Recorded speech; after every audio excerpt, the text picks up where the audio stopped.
Emang iya? Iya bang, saya buat akun Twitter 2010. 3 orang yang saya follow itu pertama Pocong, Arif, Bina Kribo, sama jenengan. nggak mungkin. Kenapa? Karena baca buku atau gimana? Itu buku, 3 itu emang kita Si Kambing bareng-bareng. Jantan bang. Iya. Terus film pertama kan, itu kan film yang hype pas zaman saya SMP SMA. Oh, emang SMP SMA di mana? Solo bang, cuman kan usia kita jauh, saya 33. Oke, gak usah di jauh-jauh gitu ya. Tapi gue kenal Dokter Tirta, mau tau gak ceritanya gimana? Gue tahu pertama kali tahu nama lo dari mana tau gak? Dari? Jadi suatu hari gue lagi bersama teman gue. Bentar. Pandu Winoto namanya. Oke. Terus kita lagi syuting. Terus dia kayak gini kan. Bang, gue langsung cabut ya, gue nanya kan. Kenapa lu cabut Pandu gitu? Biasanya nongkrong dulu di rumah gue makan gitu. Lagi ribut nih gue gitu. Ribut kenapa gitu? Ada ribut di Twitter soal sepatu. Ribut sama siapa lu? Jelas the only one. Jelas the only one. Namanya Dokter Tirta. Lu kenapa lu ribut gitu? Gak tahu nih, kita mau ketemuan buat nyelesain. Anjing. Itu ingat banget gue nih. 2017-18. Oh iya. Itu zaman aku rasa-rasanya itu bang. Akhirnya ketemu di Indomaret kayak bang. Ah, Indomaret ya? Enggak. Bukan ya? Bukan. Oh iya, minimarket itu bang. Oh iya, kayak di Cibubur Junction gitu gak ya? Iya kan, iya, bener gue tahu. Karena gue ngikutin dia. Gue kayak, kabarin nanti ributnya gimana gitu. Karena gue penasaran. Itu gak ribut area. Iya, tapi kan akhirnya ketemu. Terus dia nyobain sepatunya. Iya, nyobain sepatunya. Aku ingat banget setiap adegannya. Terus kita jadi follow-followan dan ternyata saya baru tahu dia fans Liverpool juga. Jadi berteman. Itu tapi pas aku rese banget. Jadi kalau gak salah dia bahas sepatu Kompas. Sepatu Kompas dia bilang apa? Lupa pokoknya. Overprice apa gitu bukan, mungkin pokoknya membuat terjadi kayak polarisasi aja lah, debat parah banget lah. Terus habis itu aku rese banget, aku ingat. Dan aku saat itu merasa diriku benar dan semua yang salah. Apa sih dia yang kena? Maafkan saya Mas Pandu, kita teman sekarang. Itu sudah saya kubur itu, era masa lalu itu. Oh iya, udah enggak lah, udah enggak kayak gitu. Udah saya pedam jauh itu Tirta. Iya. Sekarang gue ini aja pakai Kompas kalau lagi stand up sekarang. Oh ya? Iya. Wah, luar biasa. Karena taunya dari Pandu juga, Pandu jadi sering cerita juga. Itu apa gara-gara lu yang ngasih ya waktu itu? Itu pertama dia mau nyoba, terus tak kasih ini sepatu Kompas yang bener-bener limit. Nah ini yang jadi kasus berikutnya. Jadi si orang Kompas yang ngira aku menjual itu sepatu sampel. Dikira aku dijual, terus dimarahin aku. Itu sepatu sampel yang aku kasih ke Pandu. Warnanya kalau nggak merah hitam, aku lupa salah satunya. Tapi banyak juga kayak ini ya, karena Dokter Tirta suka ngomong di YouTube. Ada statement-statement yang orang tuh suka ada pro kontra tuh. Nih gue bacain salah satunya ya. Ada nih, salah satunya kebanyakan makan bawang nggak bikin bau bawang. Justru bawang baik buat pencernaan. Oh iya betul. Itu benar. Oh betul. Karena banyak orang yang bilang bau bawang gara-gara suka makan bawang. Apa enggak. Jadi bau badan itu dikarenakan ada metabolisme tubuh yang salah. Oke. Itu yang pertama. Jadi gangguan metabolisme tubuh. Yang kedua, bau badan itu bisa dikarenakan dia memang ada bakteri atau infeksi. Oke. Jadi bau gak enak. Sorry itu saya, sorry. Bau kok ke Fadil? Kenapa ke Fadil? Bukan tuh kamera. Bukan. Ini kan keluar orang nih. Oh iya, soalnya.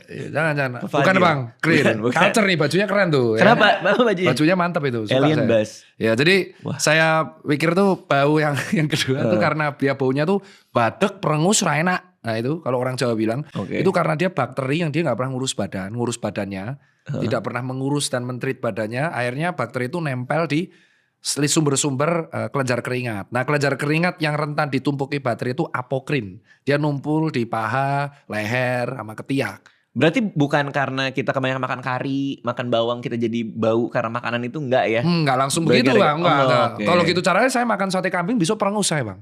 Betul sih. Bener kan? Padahal enak sate kambing. Enggak. Jadi itu kayak kulurkan dan bawang itu justru bagus buat tubuh kita. Karena dia salah satu hebatnya itu adalah tumbuhan diciptakan yang merupakan anti-inflamatori alami. Jadi meredakan peradangan. Makanya kalau orang-orang sakit tenggorokan buat nelen sakit tuh rata-rata dikasih sup bawang kan. Langsung reda gitu. Soalnya gue pernah makan bawang, bau bawang. Soalnya habis makan kan gue gini kan. Habis makan gini. Gak apa-apa. Sesepuh soalnya. Sesepuh. Izin, mantap. Biasanya dia marah-marah nih. Ya gak boleh. Di Twitter kita belum main, dia udah main nih soalnya. Belum, gak bisa sesepuh. Tapi lu suka ribut sama ini gak follower karena soal kesehatan tapi merekanya ngeyel. Gak gitu bang gitu. Oh pernah dulu. Gimana tuh? Dulu yang misalnya edukasi apa terus mereka kayak. Ini bang yang apa namanya yang ada 3 yang aku tuh paling jengkel. Yang karena dibilangin berkali-kali tuh gak percaya. Oke. Yang pertama ARS bikin gemuk. ARS bikin gemuk. Alasannya si orang ini katanya teman saya ARS itu membuat lemak tidak larut sehingga numpul. Nah jawab. Karena ARS itu kalau Anda masuk ke dalam lambung sudah dinetralkan kecuali Anda minum es batu. Remuk telakmu, tenggorokanmu. Oke. Nah gitu terus dia tetap enggak bang, kata teman saya minum ARS tuh bikin gemuk. Soalnya teman saya yang minum ARS gemuk. Oke, kalau gitu suruh aja temenmu yang genuk minum air panas biar besok lelah lemaknya. Waduh. Iya. Gak berani dia. Jadi ARS itu tidak menyebabkan gemuk sama sekali bang. Memang gak berani sih kalau dilihat dari. Gak berani kan itu. Cuman ARS itu kalau terlalu banyak akan menyebabkan reaksi brain freeze. Jadi kayak sakit. Iya karena suhunya terlalu tinggi. Oke, tapi itu dari mana ya? Selalu terlalu rendah. Kenapa? Dari mana anggapan orang bahwa ARS itu bikin gemuk? Karena itu lemak tidak luruh. Kok bisa logikanya? Karena mereka kebiasaan nyuci piring tuh bang. Kalau nyuci piring lemak numpul tuh di piring kan biasa luruhnya pakai air hangat. Jadi mereka berasumsi kalau lemak masuk ke dalam tubuh itu dilarutkan pakai lemon hangat. Kau pikir tubuh kita tuh piring dicuci pakai mama lemon? Kan tidak. Iya. Bukan nyebut brand tapi emang jengkel bang di situ saya bang. Iya, ini biru jengkel nih saya di. Bener. Gitu. Nah sih, sekali 2 kali gak apa-apa kan. Tanya lagi air dingin bikin gemuk gak? Air dingin bikin gemuk gak? Orang yang beda nih? Orang yang beda. Yang apes yang ke-10. Habis itu. Iya. Saya langsung tuh. Langsung. Terus makanya di TikTok saya sering kena restriction. Tanda apa tuh? Tanda seru. Ada yang bikin kompilasinya gak? Ada. Tirta Core ya. Ada lagi. Kalau nggak ada gue yang motong. Jangan sesepuh gak boleh marah. Itu peraturan pertama tidak boleh marah sama sesepuh. Siap. Jadi ARS bikin gemuk. Itu katanya ada 3 yang biasa. Oke, yang kedua tidur di lantai langsung itu menyebabkan paru-paru basah. Tidurnya pneumonia berarti. Ya. Dia pikir. Jadi dia pikir ini akibat. Jadi dia bilang ini akibat teman saya tidur terus dok di lantai, dia besok sakit jantung. Karena paru-paru basah. Jadi paru-parunya basah menyebabkan sakit jantung. Gitu terus ngomongnya. Besok ya, saya tuh tidak boleh tidur di lantai dok, nanti paru-paru basah. Saya jawab lah, mana kalau paru-parumu basah udah mati kau, tenggelam. Oke. Tenggelam, mati. Nggak tahu caranya gimana kau mati pasti. Terus paru-paru itu sudah ada cairannya untuk mengurangi gesekan ketika dia mengembang kempis. Nah, paru-paru tuh kalau di lantai itu nggak masalah, cuman kedinginan aja, hipotermia, tapi tidak menyebabkan paru-paru basah. Berarti hipotermia itu kan kondisi yang benar-benar badan sangat kedinginan sekali. Iya, kan? tapi kan maksudnya hipotermia bukan yang drastis. Kalau hipotermia drastis, misal kita di Gunung Everest, betul jadi pneumonia. Tapi paru-paru basah di sini kan tidur di lantai itu sebenarnya hal yang harus dibantah dan nggak sekali 2 kali, tapi berkali-kali. Jadi Anda mau tidur di lantai, tidur di mana terserah. Yang penting jangan tidur di jalanan. Itu bukan paru-paru basah. Ya nanti digarong sama Dinsos. Iya. Itu paru-paru kelindes ya kalau di. Nah yang terakhir lah. Yang terakhir itu adalah apa? Yang terakhir. Yang terakhir itu baru mau ditampol lo barusan. gua ngeliat tadi. Langsung gini, mau ditampol lo barusan lo. Potong-potong ini. Iya. Tuh, baru mau ditampol gua lihat tuh. Iya. Udah dia pakai sendal brand kompetitor biasa nih, Bang. Wah. Besok ganti ya. Porto X. Nah, jadi saat itu saya yang paling ketiga itu adalah yang agak dongkol sebenarnya. Apa tuh? Kalau ada orang serangan jantung, ini agak fatal ya, karena kemarin kejadian bener bang. Ada orang serangan jantung dikerokin.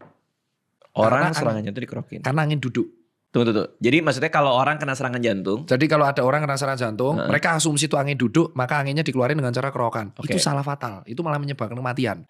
Jadi serangan angin duduk itu adalah bahasa slang. Dari bahasa panggilan atau alias dari orang kena serangan jantung. Dan serangan jantung tuh gak bisa ditebak. Sama sekali. Gejalanya memang karena jantung tuh di dada sini, somatisasi. Somatisasi itu adalah karena organ kita di sini, kalau kita nyeri akan dicerminkan di punggung dan menjalar sampai sini. Dan itu golden periodnya 5 menit dan harus diresusitasi jantung paru. Kalau di negara maju sudah diajari orang awam bisa RJP atau telepon 118 untuk ambulan. Nah, aku melihat beberapa orang yang serangan jantung dikerokin atau dikasih teh hangat. Oke. Posisi dia nggak sadar, dikasih teh hangat, tersedak lah kawan. Oh. Anda membuat dia semakin cepat ketemu Tuhan. Oke. Tapi gimana caranya kita tahu bahwa dia serangan jantung? Oh, itu kelihatan banget. Kelihatan. Jadi kelihatan tiba-tiba dia aktivitas amit-amit nih Bang, dia futsal atau badminton malam ya kan. Set. Terus tiba-tiba ambruk, langsung lemes, ambruk. Udah langsung telepon 118, itu udah pasti serangan jantung. Oh, berarti kalau lagi aktivitas Tiba-tiba ambruk. Ambruk. Itu jantung. Iya, bukan pingsan ya. Jadi tiba-tiba ada lemes, dia tidak langsung mak gedabruk, pingsan enggak. Tapi bener-bener dia ada tiba-tiba langsung kelingan, bro, kelingan. Terus blackout, detik, tiduran, dah. Itu dia cuma 5 menit golden periodnya. Berarti tanda awal tuh dia tiba-tiba ngomong Lemas. Jawa ya, ngomong Jawa. Oh, bukan. Oh, enggak. Oh, itu Bentar. Oh, bentar. Oke, gue pikir tiba-tiba jadi bisa bahasa Jawa Bukan nih. gitu, Oh, siapa enggak. tahu kan itu. Iya. Mau marah gak bisa. Ini kalau di channel udah saya kasih bata ini.